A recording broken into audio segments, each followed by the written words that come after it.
അസ്സലാമു അലൈക്കും വറഹ്മത്തുള്ളാഹി വബറകാതുഹു. ഖുർആൻ പഠനം 1329, സൂറത്ത് യൂനുസ് 15 മുതൽ 17 കൂടിയ സൂക്തങ്ങൾ. അഊദു ബില്ലാഹി മിനശ് ശൈത്വാനിർ റജീം. ബിസ്മില്ലാഹിർ റഹ്മാനിർ റഹീം. وَإِذَا تُتْلَى عَلَيْهِمْ آيَاتُنَا بَيِّنَاتٍ قَالَ الَّذِينَ لَا يَرْجُونَ لِقَاءَنَا ائْتِ بِقُرْآنٍ غَيْرِ هَذَا أَوْ بَدِّلْهُ قُلْ مَا يَكُونُ لِي أَنْ أُبَدِّلَهُ مِنْ تِلْقَاءِ نَفْسِي إِنْ أَتَّبِعُ إِلَّا مَا يُوحَى إِلَيَّ إِنِّي أَخَافُ إِنْ عَصَيْتُ رَبِّي عَذَابَ يَوْمٍ عَظِيمٍ قُلْ لَوْ شَاءَ اللَّهُ مَا تَلَوْتُهُ عَلَيْكُمْ وَلَا أَدْرَاكُمْ بِهِ فَقَدْ لَبِثْتُ فِيكُمْ عُمُرًا مِّن قَبْلِهِ أَفَلَا تَعْقِلُونَ فمن أظلم ممن افترى على الله كذبا أو كذب بآياته إنه لا يفلح المجرمون. صدق الله العظيم. بسم الله والحمد لله والصلاة والسلام على سيدنا محمد وآله وصحبه ومن تبعهم بإحسان إلى يوم الدين. أما بعد. وإذا تتلى عليهم آياتنا بينات. നമ്മുടെ വ്യക്തമായ ദൃഷ്ടാന്തങ്ങൾ അവരുടെ മേലിൽ ഓതിക്കേൾപ്പിക്കപ്പെട്ടാൽ ഖാലല്ലദീന ലാ യർജൂന ലിഖാഅന, നമ്മെ കണ്ടുമുട്ടുമെന്ന് പ്രതീക്ഷിക്കാത്ത ആഗ്രഹിക്കാത്ത ആളുകൾ അഥവാ പുനർജന്മത്തെ നിഷേധിക്കുന്നവർ പറയും, ഇഅ്തി ബിഖുർആനിൻ ഗൈരി ഹാദാ, ഇതല്ലാത്തൊരു ഖുർആൻ കൊണ്ടുവാ മുഹമ്മദ് നബിയെ, ഔ ബദ്ദിൽഹു, അല്ലെങ്കിൽ ഇതിലുള്ള പരാമർശനങ്ങൾക്ക് മാറ്റം വരുത്തൂ. ഇതിൽ ഞങ്ങളുടെ ദൈവങ്ങളെ നിരാകരിക്കുന്ന, അള്ളാഹുവിനെ മാത്രം ആരാധിക്കണം എന്ന് പറയുന്ന സംഗതികളൊക്കെയാണുള്ളത്. അത് ഞങ്ങളുടെ മനസ്സിലുള്ള വിശ്വാസത്തിന് വിരുദ്ധമാണ്. അതുകൊണ്ട് ഇതൊക്കെ ഒന്ന് മാറ്റിയിട്ട് വേറെ കൊണ്ടുവാ എന്നവർ പറയും. ഖുൽ, നബിയെ തങ്ങൾ പറയുക അവരോട്, മാ യകൂനു ലി അൻ ഉബദ്ദിലഹു മിൻ തിൽഖാഇ നഫ്സി, എന്റെ വകയായി അതിലൊരു മാറ്റവും വരുത്താൻ എനിക്ക് പറ്റുകയില്ല. കാരണം ഇൻ അത്തബിഉ ഇല്ലാ മാ യൂഹാ ഇലയ്യ, എന്നിലേക്ക് ദിവ്യബോധനം നൽകപ്പെടുന്നതിനെ അല്ലാതെ ഞാൻ പിന്തുടരുന്നില്ല. ഞാൻ സ്വന്തമായി ഒന്നും പറയുന്നില്ല. അല്ലാഹു തആല ഇങ്ങനെ ഓതിക്കൊടുക്കണം എന്ന് എന്നോട് പറയുന്നതാണ് ഞാൻ നിങ്ങളോട് പറയുന്നത്. അതുകൊണ്ട് അതിലൊരു അക്ഷരത്തിന് പോലും മാറ്റം വരുത്താൻ എനിക്ക് അധികാരമില്ല. ഇന്നി അഖാഫു ഇൻ അസൈതു റബ്ബി, എന്റെ നാഥന് ഞാൻ എതിര് പ്രവർത്തിച്ചാൽ ഞാൻ ഭയപ്പെടുന്നുണ്ട്. തീർച്ചയായും അദാബ യൗമിൻ അലീം, മഹത്തായ ഒരു ദിനത്തിന്റെ ശിക്ഷയെ ഭയപ്പെടുന്നുണ്ട്. അഥവാ അല്ലാഹു തആല എന്നിലേക്ക് നൽകിയിട്ടുള്ള ഈ ഉത്തരവാദിത്തം അത് കൃത്യമായി നിർവഹിക്കുകയും അർപ്പിത കർത്തവ്യം ശരിയാവണ്ണം നിലനിർത്തുകയും ചെയ്യുക എന്നതിന് വിരുദ്ധമായി എന്റെ ഭാഗത്തുനിന്ന് വല്ല പ്രവർത്തനങ്ങളും ഉണ്ടായാൽ കടുത്ത ശിക്ഷ അല്ലാഹു തആല എനിക്ക് നൽകുമെന്ന് ഞാൻ ഭയപ്പെടുന്നു. ഖുൽ, നബിയെ തങ്ങൾ പറയുക അവരോട്, ലൗ ഷാ അല്ലാഹു, അല്ലാഹു ഉദ്ദേശിച്ചിരുന്നുവെങ്കിൽ മാ തലൗതുഹു അലൈക്കും, ഞാൻ നിങ്ങൾക്ക് ഇത് ഓതിത്തരുമായിരുന്നില്ല. വല അദറാക്കും ബിഹി, ഞാൻ നിങ്ങൾക്ക് അറിയിച്ചു തരികയും ചെയ്യുമായിരുന്നില്ല. അല്ലാഹു തആല ഉദ്ദേശിച്ചിരുന്നുവെങ്കിൽ ഇത് ഞാൻ നിങ്ങൾക്ക് ഓതിത്തരികയോ നിങ്ങൾക്കിത് ഞാൻ പറഞ്ഞു തരികയോ ചെയ്യുമായിരുന്നില്ല. പക്ഷെ അല്ലാഹു തആല ഇത് ഞാൻ നിങ്ങൾക്ക് പറഞ്ഞു തരണം എന്നാണ് കൽപ്പിച്ചത്. അതുകൊണ്ട് ആ പണി ഞാൻ ചെയ്യുന്നു. അതിൽ മാറ്റം വരുത്തണമെന്ന് നിങ്ങൾ ആവശ്യപ്പെട്ടാൽ അത് അതിര് കവിഞ്ഞ അതിമോഹം മാത്രമാണ്, നടക്കണ കാര്യമല്ല. നിങ്ങൾക്കറിയാമല്ലോ, ഫഖദ് ലബിസ്തു ഫീക്കും ഉമുറൻ മിൻ ഖബ്ലിഹി, ഇതിനു മുമ്പ് നിങ്ങളുടെ ഇടയിൽ ഒരുപാട് വയസ്സ് ഞാൻ ജീവിച്ചു തീർത്തില്ലേ. അതായത് 40 കൊല്ലം നിങ്ങൾക്കിടയിൽ ഞാൻ ജീവിച്ചല്ലോ നേരത്തെ. സമാദരണീയനും എല്ലാവരുടെയും അംഗീകാരം ഏറ്റുവാങ്ങിക്കൊണ്ടുമല്ലേ ഞാൻ ജീവിച്ചത്. ആ 40 വയസ്സിനിടയ്ക്ക് എപ്പോഴെങ്കിലും ഞാൻ ഇതുപോലെ വല്ലതും പറഞ്ഞിട്ടുണ്ടോ? അഫലാ തഅഖിലൂൻ, നിങ്ങൾ ചിന്തിക്കുന്നില്ലേ? അപ്പൊ ഈ 40 വയസ്സിനിടയ്ക്ക് ഒരിക്കൽ പോലും ഒരു ബടായി പറയാത്ത ഞാൻ അള്ളാഹുവിന്റെ പേരിൽ ഒരു കള്ളം പറയുമെന്ന് നിങ്ങൾ എങ്ങനെയാണ് ധരിച്ചു വെക്കുന്നത്? നിങ്ങൾക്ക് ആലോചന ഇല്ലേ, ചിന്താശേഷിയില്ലേ എന്ന് നബി സല്ലല്ലാഹു അലൈഹി വസല്ലം തങ്ങൾ തന്റെ ട്രാക്ക് റെക്കോർഡ് അവതരിപ്പിച്ചുകൊണ്ട് അവരുടെ മുന്നിൽ സമർത്ഥിക്കുകയാണ്. എന്നിട്ട് അള്ളാഹു പറഞ്ഞു, ഫമൻ അസ്ലമു മിമ്മൻ ഇഫ്തറ അലല്ലാഹി കദിബ, അപ്പോൾ അള്ളാഹുവിന്റെ മേലിൽ കളവ് നിർമ്മിച്ചുണ്ടാക്കുന്നവനേക്കാൾ വലിയ അക്രമി ആരാണുള്ളത്? ഔ കദ്ദബ ബി ആയാത്തിഹി, അല്ലെങ്കിൽ അള്ളാഹുവിന്റെ ദൃഷ്ടാന്തങ്ങളെ നിഷേധിക്കുന്നവരെക്കാൾ അക്രമി ആരാണുള്ളത്?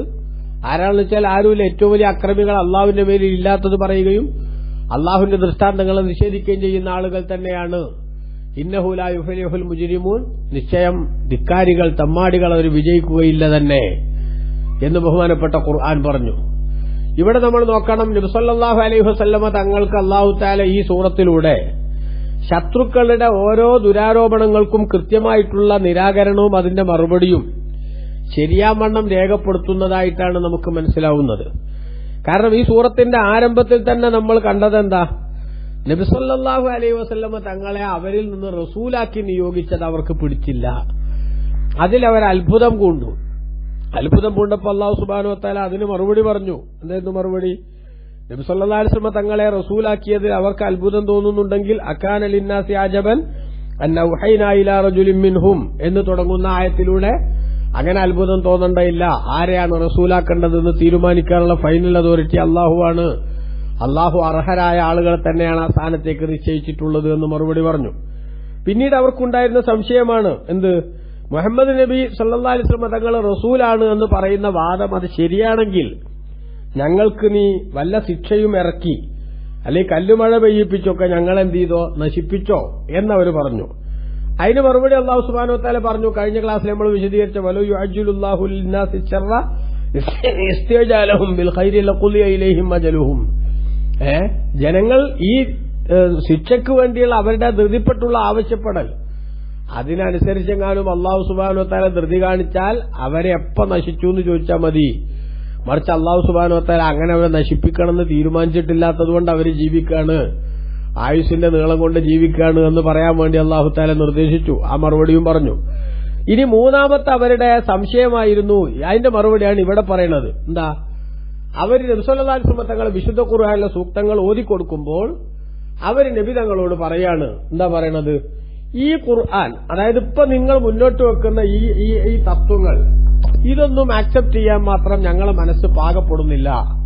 അതുകൊണ്ട് ഞങ്ങൾക്ക് കൂടി സ്വീകാര്യമായ ആശയങ്ങൾ കൊണ്ടുവരൂ എന്ന് ഇബ്നു കസീർ തന്റെ തഫ്സീറിൽ രേഖപ്പെടുത്തുന്നുണ്ട്. യുഖ്ബിറു തആല അൻ തഅന്നുത്തിൽ കുഫാരി മിൻ മുശ്രിക്കി ഖുറൈശ്, ഖുറൈശികളിലുള്ള ബഹുദൈവ വിശ്വാസികളായ നിഷേധികൾ അവരുടെ മാത്സര്യബുദ്ധി, സത്യത്തോടുള്ള അവരുടെ കടുത്ത എതിർപ്പും അതേപോലെ തന്നെ കടുംപിടുത്തവും അതിനെ സംബന്ധിച്ച് അല്ലാഹു തആല പറയുകയാണ്. ആരാണ് ഈ ഖുറൈശികളായിട്ടുള്ള മുശ്രിക്കുകൾ? അൽ ജാഹിദീൻ അൽ ഹഖ് അൽ മുഅ്ലിദീന അൻഹു, സത്യത്തെ നിഷേധിക്കുകയും സത്യത്തിൽ നിന്ന് തിരിഞ്ഞു കളയുകയും ചെയ്യുന്ന, അത് പരിഗണിക്കാത്ത ആളുകൾ. അവരുടെ മാത്സര്യബുദ്ധി അല്ലാഹു തആല പറയാണ്. എന്താണ്? അന്നഹും ഇദാ ഖറഅ അലൈഹിമുർ റസൂൽ സല്ലല്ലാഹു അലൈഹി വസല്ലമ കിതാബല്ലാഹി വ ഹുജ്ജജഹുൽ വാളിഹ, നബി സല്ലല്ലാഹു അലൈഹി വസല്ലമ തങ്ങൾ അല്ലാഹുവിന്റെ ഖുർആനും അതേപോലെ വ്യക്തമായ തെളിവുകളും അവർക്ക് ഓതിക്കേൾപ്പിച്ചു കൊടുക്കുമ്പോൾ ഖാലു ലഹു, നബി തങ്ങളോട് അവർ പറയുന്നു, ഇത്ബി ഖുർആനിൻ ഗൈരി ഹാദാ, ഇതല്ലാത്തൊരു ഖുർആൻ കൊണ്ടുവാ എന്ന്.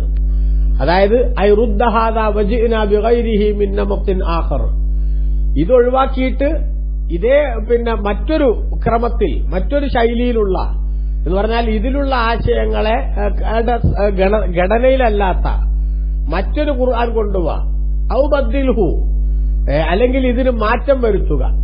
ഇതിന് മാറ്റം വരുത്താച്ചാൽ ഇതിലിപ്പോ അള്ളാഹുവിനെ മാത്രമേ ആരാധ്യനായി കാണാൻ പാടുള്ളൂ, വേറെ ആരെയും ആരാധ്യനായി കണ്ടുകൂടാ, ലാത്തയും ഉസ്സയും ഒന്നും ദൈവമായി സ്വീകരിച്ചുകൂടാ എന്നൊക്കെയുള്ള നിലപാടുകളാണല്ലോ ഇതിലുള്ളത്. അതുകൊണ്ട് അതൊക്കെ ഒന്ന് ഒഴിവാക്കിയിട്ട് ബഹുമാനപ്പെട്ട ഇമാം ബഗവി റഹിമഹുല്ലാഹ് അവിടെ രേഖപ്പെടുത്തിയത് കാണാം. ഇത്ബി ഖുർആനിൻ ഗൈരി ഹാദാ, ഇതല്ലാത്തൊരു ഖുർആൻ കൊണ്ടുപോകാന്ന് പറഞ്ഞാൽ അവർ ഉദ്ദേശിക്കുന്നത് ഇൻ കുന്ത തുരീദു അൻ നുഅ്മിന ബിക, റസൂലുള്ളാഹി സ്വല്ലല്ലാഹു അലൈഹി തങ്ങളോട് അവർ പറയാണ്, നബിയെ നിങ്ങളെ കൊണ്ട് ഞങ്ങൾ വിശ്വസിക്കണം നിങ്ങൾക്ക് ആഗ്രഹം ഉണ്ടെങ്കിൽ ഇത്ബി ഖുർആനിൻ ഗൈരി ഹാദാ, ഇതല്ലാത്തൊരു ഖുർആൻ കൊണ്ടുപോവാ. എങ്ങനത്തെ ഖുർആൻ? ലൈസ ഫീഹി തർക്കു ഇബാദത്തില്ലാത്തി വൽ ഉസ്സ വ മനാ, ലാത്ത ഉസ്സ മനാത്ത തുടങ്ങിയിട്ടുള്ള ദൈവങ്ങളെ ആരാധിക്കുന്നത് ഉപേക്ഷിക്കണം എന്ന ചർച്ചയില്ലാത്തൊരു ഖുർആൻ കൊണ്ടുവാ. വലൈസ ഫീഹി ഐബുഹ, അതേപോലെ തന്നെ ഈ ദൈവങ്ങളെ മോശമാക്കുന്ന വിധത്തിലുള്ള പരാമർശനങ്ങളും അതിലുണ്ടാകാൻ പാടില്ല. അങ്ങനത്തെ ഒരു ഖുർആൻ കൊണ്ടുവാ. ഇനി അങ്ങനത്തെ ഒരു ഖുർആൻ വൈലം യുൻസിൽ അല്ലാഹു, അല്ലാഹു തആല അങ്ങനെ ഒരു ഖുർആനൊക്കെ ഇറക്കി തരുന്നില്ലെങ്കിൽ ഫഖുൽ അൻത മിൻ ഇൻദി നഫ്സിക്, നിങ്ങൾ സ്വന്തമായിട്ട് അങ്ങനത്തെ ഒന്നും എന്ത് ചെയ്യും, ഞങ്ങൾക്ക് കൂടി പറ്റണ വിധത്തിലുള്ള ഒരാശയം ക്രമീകരിച്ചുകൊണ്ടുള്ള ആ ഖുർആൻ കൊണ്ടുവാ എന്നവർ പറഞ്ഞു. ഔ ബദ്ദിൽഹു, മറ്റൊരാവശ്യം അവരുടേതാണ്, അല്ലെങ്കിൽ ഇതിന് മാറ്റം വരുത്തുക എന്ന് പറഞ്ഞാൽ എന്താ? ഐ ഫജ്അൽ മക്കാന ആയത്തി അദാബിൻ ആയത്ത റഹ്മ ഔ മക്കാന ഹറാമിൻ ഹലാലൻ ഔ മക്കാന ഹലാലിൻ ഹറാമ. ഇവർക്ക് ചില സംഗതികളൊക്കെ ചെയ്യേണ്ടി വരും. ആ ചെയ്യണം എന്ന് ആഗ്രഹിക്കുന്ന പലതും ഈ ഖുർആൻ നോക്കുമ്പോൾ അത് ഹറാമാനാ മനസ്സിലാവണേ. അല്ലെങ്കിൽ ഇവർക്ക് ചില സംഗതികൾ എന്ത് ചെയ്യണം? ഒഴിവാക്കണം. അത് പക്ഷെ ഖുർആൻ നോക്കുമ്പോൾ അത് ഹലാലാന്നാ മനസ്സിലാവണേ. അതുകൊണ്ട് ഞങ്ങളെ താല്പര്യത്തിനും ഇഷ്ടത്തിനും അനുസരിച്ച് ആശയങ്ങൾ വളച്ചൊടിച്ചും അതേപോലെ തന്നെ ആവശ്യമായിട്ടുള്ള മാറ്റങ്ങളും കറക്ഷനും വരുത്തിയും ഒരു ഖുർആൻ നിങ്ങൾ കൊണ്ടുവന്നാൽ നിങ്ങളെ കൊണ്ട് ഞങ്ങൾ വിശ്വസിക്കാം എന്നവർ നബി സല്ലല്ലാഹു അലൈഹി വസല്ലമ തങ്ങളുടെ മുന്നിൽ വളരെ മോശമായ വിധത്തിലുള്ള ആവശ്യമുന്നയിച്ചു. ആ ആവശ്യമുന്നയിച്ച് അവരോട് അല്ലാഹു തആല പറയാൻ വേണ്ടി നബി തങ്ങളോട് പറയുന്ന മറുപടി എന്താ? ഖുൽ, നബിയെ തങ്ങൾ അവരോട് പറയുക, മാ യകൂനു ലി അൻ ഉബദ്ദിലഹു മിൻ തിൽഖാഇ നഫ്സി, ഈ ഖുർആനിലുള്ള ഒന്നും എന്റെ വകയായിട്ട് മാറ്റാൻ എനിക്ക് പറ്റുകയില്ല. ഐ ലൈസ ഹാദാ ഇലയ്യ, അങ്ങനെ മാറ്റൽ അതെന്റെ അധികാരത്തിൽപ്പെട്ടതല്ല. ഇന്നമാ അന അബ്ദും മഅ്മൂർ വറസൂലും മുബല്ലിഗുൻ അനില്ലാഹ്, ഞാൻ കൽപ്പിക്കപ്പെട്ട ഒരു അടിമയാണ്. കൽപ്പിക്കുന്നത് യജമാനനായ അള്ളാഹുവാണ്. ആ അള്ളാഹുവിന്റെ കൽപ്പനകൾ അങ്ങനെ തന്നെ നടപ്പാക്കുന്ന അടിമയാണ് ഞാൻ. അള്ളാഹുവിൽ നിന്ന് ഈ സന്ദേശം നിങ്ങളിലേക്ക് എത്തിച്ചു തരുന്ന തിരുദൂതരുമാണ് ഞാൻ. അതുകൊണ്ട് എനിക്ക് എന്റെ വകയായിട്ട് ഇതിലൊരു കറപ്ഷനും വരുത്താൻ സാധ്യമല്ല, എനിക്കൊരു എഡിറ്റിംഗും സാധ്യമല്ല. ഞാൻ സ്വന്തമായി ഒന്നുകൊട്ട് പറയുകയുമില്ല. ഇന്നത്തബിഉ ഇല്ലാ മാ യൂഹാ ഇലയ്യ, എന്നിലേക്ക് ദിവ്യബോധനം നൽകപ്പെട്ടതിനെ അല്ലാതെ ഞാൻ പിന്തുടരുന്നില്ല. അഥവാ ഞാൻ ഈ പറയുന്ന ഒരൊറ്റ അക്ഷരം പോലും എന്റെ വകയായിട്ടുള്ളതല്ല, അല്ലാഹു തആല നൽകിയിട്ടുള്ള സന്ദേശങ്ങൾ മാത്രമാണ്. ഇതിനു വിരുദ്ധമായി നിങ്ങളുടെ താൽപര്യത്തിനനുസരിച്ച് ഞാനെങ്ങാനും വഴങ്ങിത്തന്നാൽ ഇന്നി അഖാഫു ഇൻ അസൈതു റബ്ബി, എന്റെ നാഥന് ഞാൻ എതിര് പ്രവർത്തിച്ചാൽ ഞാൻ ഭയപ്പെടുന്നുണ്ട്. അദാബ യൗമിൻ അലീം, മഹത്തായ ഒരു ദിവസത്തിന്റെ ശിക്ഷയെ, അഥവാ അന്ത്യനാളിൽ ഞാൻ കുടുങ്ങിപ്പോകും. അതുകൊണ്ട് നിങ്ങളുടെ ഇഷ്ടത്തിനനുസരിച്ചും താൽപര്യത്തിനനുസരിച്ചും ആശയത്തിൽ മാറ്റം വരുത്താനോ ഈ ഖുർആനിന്റെ ഘടനയ്ക്ക് എന്തെങ്കിലും ചേഞ്ച് വരുത്താനോ എനിക്കധികാരമില്ല, ഞാനത് ചെയ്യുകയുമില്ല. മറിച്ച് പടച്ചവൻ എന്താണോ എന്നോട് കൽപ്പിച്ചത് ആ കൽപ്പിച്ച സംഗതി അങ്ങനെ തന്നെ സത്യസന്ധമായി നിങ്ങളിലേക്ക് എത്തിച്ചു തരിക എന്ന ഡ്യൂട്ടിയാണ് എനിക്കുള്ളത്. ആ ഡ്യൂട്ടി ഭംഗിയായി ഞാൻ നിർവഹിക്കുക തന്നെ ചെയ്യും എന്ന് പറയാൻ അല്ലാഹു തആല നിർദ്ദേശിച്ചു. എന്നിട്ട് ആ സത്യത്തെ, അഥവാ അല്ലാഹുവിൽ നിന്ന് ലഭിക്കുന്ന നിർദ്ദേശത്തിന്റെ അടിസ്ഥാനത്തിലെ ഞാൻ സംസാരിക്കുന്നുള്ളൂ, എന്റെ വകയായി ഞാനൊന്നും പറയുന്നില്ല എന്നതിന് അവർക്ക് കൂടി ബോധ്യപ്പെടുന്ന ഒരു തെളിവ് നബി സല്ലല്ലാഹു അലൈഹി വസല്ലം പറയാണ്. അതാണ് ഇവിടെ പറയുന്നത്. കുൽ, നബിയെ തങ്ങൾ അവരോട് പറയൂ, ലൗ ഷാ അല്ലാഹു ഉദ്ദേശിച്ചിരുന്നെങ്കിൽ മാ തലൗതുഹു അലൈക്കും, നിങ്ങളുടെ മേലിൽ ഞാൻ ഇത് ഓതിത്തരുമായിരുന്നില്ല. വലാ അദറാക്കും ബിഹി, ഇത് ഞാൻ നിങ്ങൾക്ക് അറിയിച്ചു തരികയും ചെയ്യുമായിരുന്നില്ല. ഇപ്പൊ ഞാൻ നിങ്ങളുടെ ഇടയിൽ ജീവിക്കുമ്പോ ഇങ്ങനൊരു ഖുർആനെ അവതരിപ്പിക്കാതെ നിങ്ങൾക്ക് ഓതിത്തരാതെ നിന്നാൽ എന്തായാലും ഇതിന്റെ പേരിൽ മാറ്റം വരുത്തണമെന്നും മറ്റും പറഞ്ഞാൽ ആളുണ്ടാവൂലല്ലോ. എന്നാൽ ഞാനിവിടെ നിങ്ങൾക്ക് ഓതിത്തന്നു. ഓതിത്തരാൻ കാരണം എന്താ? അള്ളാഹു എന്നോട് ഓതിത്തരാൻ വേണ്ടി പറഞ്ഞു. അതുകൊണ്ട് അള്ള പറഞ്ഞതനുസരിക്കലാണ് എന്റെ ബാധ്യത, നിങ്ങളുടെ ഇഷ്ടത്തിനും അനിഷ്ടത്തിനും അനുസരിച്ച് സംസാരിക്കലല്ല. അതുകൊണ്ട് തന്നെ പടച്ചോൻ ഉദ്ദേശിച്ചിരുന്നെങ്കിൽ ഞാനിത് ഓതിത്തരുന്നുണ്ടായിരുന്നില്ലല്ലോ, ഞാൻ നിങ്ങൾക്കിത് അറിയിച്ചു തരികയും ചെയ്യുമായിരുന്നില്ലല്ലോ. മറിച്ച് ഞാനിത് ഓതിത്തന്നതും ഞാൻ നിങ്ങൾക്ക് അറിയിച്ചു തന്നതും എന്തിന്റെ അടിസ്ഥാനത്തിലാ? അള്ളാഹു എന്നോട് അങ്ങനെ കൽപ്പിച്ചതിന്റെ അടിസ്ഥാനത്തിലാണ്. ഈ കാര്യം നിങ്ങളെ അറിയിക്കണമെന്ന് അള്ളാഹു തആല തീരുമാനിച്ചതിന്റെ അടിസ്ഥാനത്തിലാണ്. അല്ലാതെ ഞാൻ എന്റെ വകയായിട്ടൊന്നും പറഞ്ഞുണ്ടാക്കുന്ന ആളല്ലല്ലോ. ഞാൻ എന്റെ വകയായിട്ടൊന്നും പറഞ്ഞുണ്ടാക്കുന്ന ആളല്ലെന്നും സ്വയമേവ ഒരു ആശയം ഞാൻ മെനഞ്ഞെടുക്കുന്നില്ലെന്നും നിങ്ങൾക്ക് മനസ്സിലാക്കാൻ ഒരൊറ്റ സംഗതി പോരെ. എന്താണ്? ഫഖദ് ലബിസ്തു ഫീകും ഉമറൻ മിൻ ഖബ്ലിഹി, ഈ ഖുർആനുമായി ഞാൻ വരുന്നതിന് മുമ്പ് നിങ്ങളുടെ ഇടയിൽ ഒരു നീണ്ട ആയുസ് ഞാൻ ജീവിച്ചു തീർത്തില്ലേ? നിങ്ങളുടെ ഇടയിൽ ഞാൻ താമസിച്ചില്ലേ? ആ താമസിക്കുന്ന സമയത്ത് ഞാനും നിങ്ങളും തമ്മിലുള്ള നിലപാട് എങ്ങനെയായിരുന്നു? നിങ്ങൾക്ക് എന്നെക്കുറിച്ചുള്ള അഭിപ്രായം എന്തായിരുന്നു? നിങ്ങൾക്ക് എന്നെക്കുറിച്ച് ഞാൻ സത്യസന്ധനാണ്, ഞാനൊരു കളവും പറയുന്നയാളല്ല, ഞാൻ എന്റെ വകയായി എന്റെ താൽപര്യ സംരക്ഷണത്തിനു വേണ്ടി ഏതറ്റം വരെയും തരം താഴുന്ന ആളല്ല എന്നൊക്കെ നിങ്ങൾക്ക് അറിയില്ലായിരുന്നോ? അതുകൊണ്ട് തന്നെ ഞാനിപ്പോ ഈ 40ാമത്തെ വയസ്സിൽ ഒരു മനുഷ്യന് നല്ല മെച്യൂരിറ്റി വരുന്ന പ്രായത്തിൽ ഇത്തരം കാര്യങ്ങൾ പറഞ്ഞാൽ അത് എന്റെ വകയല്ലെന്നും ഞാൻ കൽപ്പിക്കപ്പെട്ടതിന്റെ അടിസ്ഥാനത്തിൽ നടത്തുന്ന ഒരു നിർദ്ദേശത്തിന്റെ അടിസ്ഥാനത്തിലുള്ള ഒരു കൽപ്പന നിറവേറ്റുകയാണെന്നും നിങ്ങൾക്ക് എന്തുകൊണ്ട് ചിന്തിച്ചുകൂടാ എന്ന് നബി സല്ലല്ലാഹു അലൈഹി വസല്ലം തങ്ങളോട് അല്ലാഹു സുബ്ഹാനഹു വ തആല അതിന് മറുപടിയായിട്ട് പറയാൻ പറഞ്ഞു. ഇബ്നു കസീർ തന്റെ തഫ്സീറിൽ രേഖപ്പെടുത്തുന്നത് കാണാം, ഞാൻ നിങ്ങൾക്ക് ഈ സന്ദേശങ്ങൾ എത്തിച്ചു തരുന്നത് ഇന്നമാ ജിഅ്തുകും ബിഹി അൻ ഇദ്നില്ലാഹി ലീ ഫീ ദാലിക വമശിയത്തിഹി വഇറാദത്തിഹി, അല്ലാഹുവിന്റെ തീരുമാനവും അവന്റെ ഉദ്ദേശവും അനുസരിച്ചാണ്, അവന്റെ അനുവാദപ്രകാരമാണ് ഞാൻ നിങ്ങൾക്ക് ഇത് എത്തിച്ചു തരുന്നത്. വദ്ദലീലു അലാ അന്നീ ലസ്തു അതഖബ്ബലുഹു മിൻ ഇൻദി, ഞാൻ എന്റെ വകയായിട്ടൊന്നും കെട്ടിണ്ടാക്കണില്ല എന്നതിന്റെ തെളിവ്, വലഫ്തറൈതുഹു, ഞാൻ സ്വയം നിർമ്മിക്കുന്നില്ല എന്നതിന്റെയും തെളിവ്, അന്നക്കും ആജിദൂന അൻ മുആറളതിഹി, ഈ ഖുർആനിനെ എതിർക്കാൻ ഇതിനോട് തത്തുല്യമായെന്ന് കൊണ്ടുവരാൻ നിങ്ങൾക്ക് കഴിയണില്ലല്ലോ. ഞാനും നിങ്ങളുടെ ഇടയിൽ ജീവിക്കുന്ന ഒരാളല്ലേ. അപ്പൊ ഞാൻ എന്റെ സ്വന്തം വകയായിട്ട് കെട്ടിണ്ടാക്കിയതാണെങ്കിൽ അതേപോലെ തെങ്ങും കെട്ടിണ്ടാക്കാലോ. കെട്ടിണ്ടാക്കാൻ വേണ്ടി നിങ്ങളെ വെല്ലുവിളിച്ചല്ലോ, ആ വെല്ലുവിളി നിങ്ങൾ സ്വീകരിക്കാൻ പറ്റിയില്ലല്ലോ. അതോടൊപ്പം തന്നെ അന്നക്കും തഅലമൂന സിദ്ഖി വഅമാനതി, എന്റെ സത്യസന്ധതയും വിശ്വസ്തതയും നിങ്ങൾക്ക് അറിയാമല്ലോ. മുൻദുന ശൗതുബൈനക്കും ഇലാഹീനി ബഅസനില്ലാഹു അസ്സ വജൽ, ഈ 40ാമത്തെ വയസ്സിൽ പ്രവാചകത്വ പ്രഖ്യാപനവുമായി അള്ളാഹു എന്നെ നിയോഗിക്കുന്നവരെ നിങ്ങളുടെ ഇടയിൽ ഞാൻ ജീവിച്ചിട്ടില്ലേ. ആ കാലത്ത് എന്റെ നിലപാട് എന്തായിരുന്നു എന്ന് നിങ്ങൾക്ക് അറിയാമല്ലോ. ലാ തൻതഖിദു അന അലയ്യ ശൈഅൻ, ഒരു വിഷയത്തിലും നിങ്ങൾ എന്നെ നിരൂപിക്കുന്നില്ലല്ലോ. അന്ന് ഞാൻ പറഞ്ഞ ഒന്നും ശരിയല്ലാത്ത വല്ലതുകൊണ്ട് നിങ്ങൾക്ക് തോന്നിയിട്ടില്ലല്ലോ. ഇല്ല. ആ സ്ഥിതിക്ക് അഫലാ തഅഖിലൂ, നിങ്ങൾ ചിന്തിക്കുന്നില്ലയോ.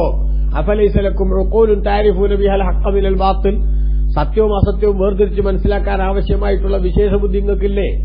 അതനുസരിച്ച് നിങ്ങൾക്കൊന്ന് ചിന്തിച്ചൂടെ. എന്റെ സത്യസന്ധതയും ആ സത്യസന്ധതയ്ക്ക് വിരുദ്ധമായിട്ടുള്ളൊരു ശൈലി ഇന്ന് വരെ എന്റെ അടുത്ത് നിന്നുണ്ടായിട്ടില്ലെങ്കിൽ ഈ 40ാമത്തെ വയസ്സിലാണോ ഇനി അതിന് വിരുദ്ധമായതുണ്ടാവുമെന്നൊന്ന് ആലോചിച്ചുകൂടെ. ഇത് നിങ്ങൾ നോക്കൂ. മുഹമ്മദ് ഇബ്നു കസീർ തുടർന്ന് പറയണം, വലിഹാദ, ഇതുകൊണ്ടാണ് നബിതങ്ങളുടെ സത്യസന്ധത അവരെ കൊണ്ട് ആവർത്തിച്ചുറപ്പിച്ചതുകൊണ്ടാണ് ലമ്മാ സഅല ഹിർഖൽ മലിക്കുർ റൂം, റോമൻ സാമ്രാജ്യത്തിന്റെ അധിപൻ ഹിർഖൽ ചക്രവർത്തി അബൂ സുഫിയാനോടും കൂടെയുള്ളവരോടും നബി സല്ലല്ലാഹു അലൈഹി വസല്ലം കത്ത് കിട്ടിയപ്പോ ചോദിച്ചില്ലേ? എന്താ ചോദിച്ചത്? ആ ചോദിച്ച കൂട്ടത്തിലുണ്ടായിരുന്നു എന്ത്? ഹൽ കുന്തും തത്തഹിമുനഹു ബിൽ കദ്ബി ഖബല യഖൂല മാ ഖാൽ, ഈ ആശയം പറയുന്നതിന് മുമ്പ് കള്ളമാണെന്ന് നിങ്ങൾക്ക് ഊഹിക്കാവുന്ന വല്ലതും മുഹമ്മദ് നബി പറഞ്ഞിട്ടുണ്ടോ? അവരോട് ചോദിച്ചപ്പോ അബൂ സുഫിയാൻ പറഞ്ഞ മറുപടി എന്താ? ഫഖുൽതു ലാ, പറഞ്ഞിട്ടില്ല എന്നാ ഞാൻ പറഞ്ഞ മറുപടി. വഖദ് കാന അബൂ സുഫിയാൻ ഇദ്ദാക റഅസൽ കഫറത്തി വസഈമൽ മുശ്രിക്കീൻ, കണ്ടോ, ആ കാലത്ത് അബൂ സുഫിയാൻ സത്യനിഷേധികളുടെ ഹെഡും അതേപോലെ തന്നെ മുശ്രിക്കുകളുടെ കൂട്ടത്തിൽ ഏറ്റവും ഉന്നതനായ നേതാവുമായിരുന്നു. എന്നിട്ടും നബി സല്ലല്ലാഹു അലൈഹി വസല്ലം തങ്ങളുടെ സത്യസന്ധത അദ്ദേഹത്തിന് സമ്മതിക്കേണ്ടി വന്നു. അപ്പൊ ശത്രുക്കൾ തന്നെ നബി തങ്ങളുടെ സത്യസന്ധത അംഗീകരിക്കുന്നുണ്ടെങ്കിൽ അതിന് വലിയ പവറുണ്ടല്ലോ. അതുകൊണ്ട് തന്നെ ഹിർക്കൽ ആ സമയത്ത് പറഞ്ഞു, ഫഖദ് അഅറഫു, അപ്പൊ എനിക്ക് മനസ്സിലാവുന്നുണ്ട്, അന്നഹു ലം യകുൻ ലിയദ അൽ കദിബ അലന്നാസി സുമ്മ യദ്ഹബ ഫയകദിബ അലല്ലാഹ്, ജനങ്ങളോട് കള്ളം സ്വന്തമായിട്ട് പറയാത്ത ആൾ അള്ളാന്റെ മേലിൽ കള്ളം പറയില്ല എന്ന് എനിക്ക് ഉറപ്പായി. അത് മുഹമ്മദ് നബി സല്ലല്ലാഹു അലൈഹി വസല്ലം നിങ്ങൾ സത്യസന്ധനാണ് എന്നെനിക്ക് ബോധ്യപ്പെട്ടു എന്ന് ഹിർക്കൽ ചക്രവർത്തി അന്ന് അബൂ സുഫിയാനോട് പറഞ്ഞു. അതേപോലെ നജ്ജാശി രാജാവിന്റെ അടുത്ത് ജാഫർ ഇബ്നു അബീ താലിബ് റളിയല്ലാഹു അൻഹുവിന്റെ ഒരു സ്റ്റേറ്റ്മെന്റ് ഉണ്ടല്ലോ. എന്താണ്? ബഅസല്ലാഹു ഫീനാ റസൂലൻ, ഞങ്ങളിലേക്ക് അള്ളാഹു ഒരു ദൂതനെ നിയോഗിച്ചു. നാരിഫു നസബഹു വസിദ്ഖഹു വഅമാനതഹു, ആ നബി തങ്ങളുടെ കുടുംബ പാരമ്പര്യവും അതേപോലെ സത്യസന്ധതയും വിശ്വസ്തതയും ഒക്കെ ഞങ്ങൾക്കറിയാം. ഞങ്ങൾക്കിടയിൽ 40 കൊല്ലം മുത്തുനബി സല്ലല്ലാഹു അലൈഹി വസല്ലം ജീവിച്ചപ്പോ പ്രവാചകത്വവാദം ഉന്നയിക്കുന്നതിന്റെ മുമ്പ് എന്തെങ്കിലും ഒരു സ്ഖലിതമുള്ളതായിട്ട് ഊഹിക്കാൻ പോലും സാധിക്കാത്ത വിധം പാപരഹിതവും പവിത്രധന്യവും പരിശുദ്ധവുമായ ജീവിതം നയിച്ചതാണ് എന്ന് നജ്ജാശി രാജാവിന്റെ അടുത്ത് വെച്ച് ജാഫർ ഇബ്നു അബീ താലിബ് റളിയല്ലാഹു അൻഹു മുത്തുനബി സല്ലല്ലാഹു അലൈഹി വസല്ലം സത്യസന്ധത സ്ഥിരീകരിച്ചുകൊണ്ട് സംസാരിച്ചു. അതന്നെയാണ് ഇവിടെയും പറയുന്നത്, എന്ത്? ഞാൻ സ്വന്തം വകയായിട്ട് ഒന്നുകൂടെ ഉണ്ടാക്കണില്ല എന്ന്. അതുകൊണ്ട് തന്നെ അല്ലാഹു തആല തുടർന്ന് പറയാണ്, ഫമൻ അളലമു മിമ്മൻ ഇഫ്തറ അലല്ലാഹി കദിബ, അപ്പോൾ അള്ളാഹുവിന്റെ മേലിൽ കളവ് കെട്ടിപ്പറയുന്നവനേക്കാൾ അക്രമി ആരാണുള്ളത്? ഔ കദ്ദബ ബി ആയാതിഹി, അല്ലെങ്കിൽ അള്ളാഹുവിന്റെ ദൃഷ്ടാന്തങ്ങളെ നിഷേധിക്കുന്നവനേക്കാൾ അക്രമി ആരാണുള്ളത്? ആരാളുള്ളത് വെച്ചാൽ ആരുമില്ല. ഏറ്റവും വലിയ അക്രമി അവൻ തന്നെയാണ്. അള്ളാഹുവിന്റെ മേലിൽ എന്തെങ്കിലും നുണ കെട്ടിപ്പറഞ്ഞാൽ, അതേപോലെ തന്നെ അള്ളാഹുവിന്റെ ദൃഷ്ടാന്തങ്ങളെ നിഷേധിച്ചാൽ അവനാണ് ഏറ്റവും വലിയ അക്രമി. എങ്കിൽ നബി സല്ലല്ലാഹു അലൈഹി വസല്ലം തങ്ങൾ ഒരിക്കലും തന്നെ അള്ളാഹുവിന്റെ മേലിൽ ഇല്ലാത്തത് കെട്ടിപ്പറയില്ല. അതുകൊണ്ട് അള്ള പറഞ്ഞതേ നബി സല്ലല്ലാഹു അലൈഹി വസല്ലം പറഞ്ഞിട്ടുള്ളൂ. അതുകൊണ്ട് ഇതിൽ മാറ്റം വരുത്തണമെന്ന ആവശ്യം അത് അതിരുവിട്ട മോഹമാണ്, അത് നടക്കുന്ന സംഗതിയേ അല്ല എന്നാണ് ബഹുമാനപ്പെട്ട നബി സല്ലല്ലാഹു അലൈഹി വസല്ലം ഇവിടെ വിശദീകരിക്കുന്നത്. ഇത് വിശദീകരിച്ചുകൊണ്ട് ഇബ്നു കസീർ തന്റെ തഫ്സീറിൽ പറഞ്ഞത് കാണാം. ഇവിടെ അള്ളാഹു പറഞ്ഞതും അതേപോലെ തന്നെ ജനങ്ങൾ കെട്ടിയുണ്ടാക്കിയതും തമ്മിലുള്ള വ്യത്യാസം അത് ഏതൊരു ശരാശരി ബോധമുള്ള ആളുകൾക്കും ഈ സംസാരം കേട്ടാൽ തന്നെ മനസ്സിലാക്കാമല്ലോ. കാരണം ഫൈനൽ ഫർഖ ബൈന മുഹമ്മദിൻ സല്ലല്ലാഹു അലൈഹി വസല്ലം ബൈന മുസൈലിമത്തുൽ കദ്ദാബ്, കള്ളപ്രവാചകനായി വന്ന മുസൈലിമയുടെയും മുഹമ്മദ് നബി സല്ലല്ലാഹു അലൈഹി വസല്ലമയുടെയും സംസാരത്തിന്റെ ഇടയ്ക്കുള്ള വ്യത്യാസം ലിമൻ ഷാഹദഹുമ, അത് രണ്ടുപേരെയും കാണുകയും രണ്ടുപേരുടെയും സംസാരം വീക്ഷിക്കുകയും ചെയ്യുന്ന ആളുകൾക്ക് അൽഹറു മിനൽ ഫർഖ് ബൈന വഖ്തി ദുഹാ വ വഖ്തി നിസ്ഫിൽ ലൈൽ, രാത്രി പകുതിയായതിനു ശേഷമുള്ള ഇരുട്ടിന്റെ സമയവും അതേപോലെ തന്നെ പ്രഭാതത്തിലെ ദുഹാ സമയവും തമ്മിൽ എത്ര വ്യത്യാസമുണ്ട്.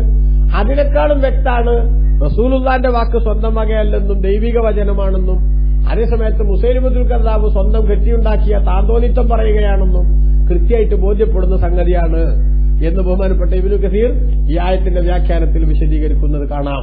അപ്പൊ നബി സല്ലല്ലാഹു അലൈഹി വസല്ലം തങ്ങളോട് അല്ലാഹു സുബ്ഹാനഹു വ തആല തന്റെ സത്യസന്ധത ജനങ്ങൾക്ക് ബോധ്യപ്പെടുത്തി കൊടുത്തുകൊണ്ട് ഈ നിലപാടിൽ ഒരു മാറ്റവും വരുത്താൻ തയ്യാറല്ല എന്ന് പ്രഖ്യാപിക്കാനാണ് നിർദ്ദേശിച്ചത്. എന്നിട്ട് അല്ലാഹു പറഞ്ഞു, ഇന്നഹു ലാ യുഫ്ലിഹുൽ മുജ്രിമൂൻ, നിശ്ചയം ധിക്കാരികളായ ആളുകൾ, അക്രമികളായ ആളുകൾ വിജയിക്കുകയില്ല. അതുകൊണ്ട് അല്ലാഹുവിന്റെ മേലിൽ ഞാനൊന്നും കെട്ടിപ്പറയില്ല. കെട്ടിപ്പറയുന്നവർ അക്രമികളാണ്, ആക്രമികൾക്ക് വിജയവും അകലെയാണ്. അതുകൊണ്ട് തന്നെ നബി സല്ലല്ലാഹു അലൈഹി വസല്ലം തങ്ങളെ സത്യസന്ധത സ്ഥിരീകരിക്കുകയും ഇത് ഉൾക്കൊള്ളാൻ സാധിക്കുന്നവൻ വിജയിക്കും, അല്ലാത്തവൻ പരാജയത്തിന്റെ കയ്പുനീർ അനുഭവിക്കേണ്ടി വരും എന്നുണർത്തുകയാണ് ചെയ്തിട്ടുള്ളത്. അതുകൊണ്ട് ഖുർആന്റെ ദൈവികതയും ഖുർആനിന്റെ ആധികാരികതയും ഒന്നുകൂടി അരക്കിട്ടുറപ്പിക്കുന്ന സമീപനങ്ങളും ശൈലിയുമാണ് ഈ സൂക്തങ്ങളിലൂടെ അല്ലാഹു സുബ്ഹാനഹു വ തആല നടത്തിയിട്ടുള്ളത്. അല്ലാഹു നമുക്ക് എല്ലാവർക്കും വിശുദ്ധ ഖുർആനിന്റെ ശരിയായ ആശയങ്ങൾ ഉൾക്കൊണ്ട് മുത്തുനബി സല്ലല്ലാഹു അലൈഹി വസല്ലം തങ്ങളുടെ ഖൈറായ ഉമ്മത്തിലായി ജീവിച്ചു മരിക്കാൻ അല്ലാഹു നമുക്ക് എല്ലാവർക്കും ഭാഗ്യം നൽകട്ടെ. ആമീൻ. വസല്ലല്ലാഹു വസല്ലമ വബാറക അലാ സയ്യിദിനാ മുഹമ്മദിൻ വആലിഹി വസഹ്ബിഹി അജ്മഈൻ വൽഹംദുലില്ലാഹി റബ്ബിൽ ആലമീൻ. വസ്സലാമു അലൈക്കും വറഹ്മത്തുള്ളാഹി വബറകാതുഹു.